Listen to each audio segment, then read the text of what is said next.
With the onset of Russia's full-scale aggression against Ukraine, relations between Tokyo and Moscow began to deteriorate sharply. Japan joined the sanctions against the Kremlin and refused part of Russian raw materials. It also recognized Russia as the main security threat in Europe, but Japan has not yet transferred lethal weapons to Ukraine. The country has a pacifist constitution that prohibits any participation in wars. In December 2023, Japanese authorities lifted the arms export ban in order to send a batch of Patriot air defense missiles to the United States. The media reported that Tokyo would replenish its reserves of missiles for the United States so that they, in turn, could transfer anti-aircraft projectiles to Ukraine. In Japan, they understand that Ukraine is a kind of role model. If Russia manages to occupy Ukraine and gain a foothold, and the world community accepts this, then the domino principle will happen. China will seize Taiwan, and Taiwan is an ideal springboard for an attack on Japan. Therefore, Japan sees a direct threat to its own territories. Konstantin Yevteev, expert in Japan studies, in a comment to the publication Sibir Reali.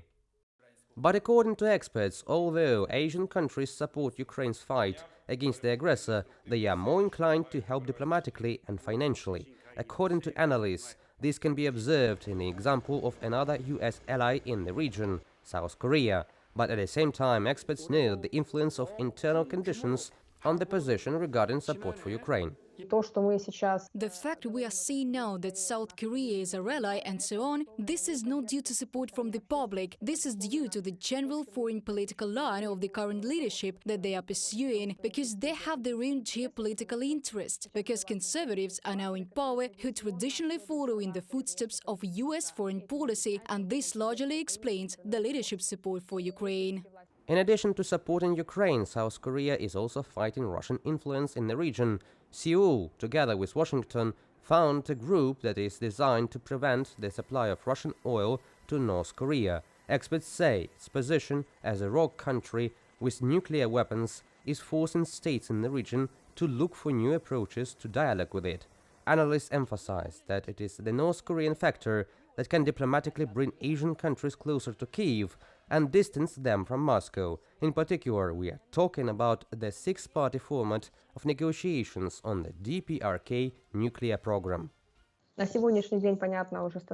Today it is already becoming clear that Russia's participation in this multilateral dialogue is absolutely meaningless. Therefore, it will be necessary to come up with some new format. By the way, it is quite possible for Ukraine to participate in that, because Ukraine is a country that firstly can offer political and diplomatic support to its main allies, and secondly, this is a country that has every right to participate in this kind of dialogue, because Ukraine has experience in confronting a country with the nuclear weapons. In addition, according to the Institute of Southeast Asian Studies, Russia's influence is also declining in Vietnam. Hanoi is concerned that as a result of Russia's growing dependence on China, Beijing could use its influence over Moscow to undermine Vietnamese interests. And Russia has a significant share in Vietnam's oil and gas sector. The strengthening of the Chinese-Russian strategic link poses challenges for Vietnam and provides additional incentive for Hanoi to reduce its dependence on Russia, the Institute's analysts say. Reported by Andriy Dmitrenko, Pavlo Stelmach, UATV News.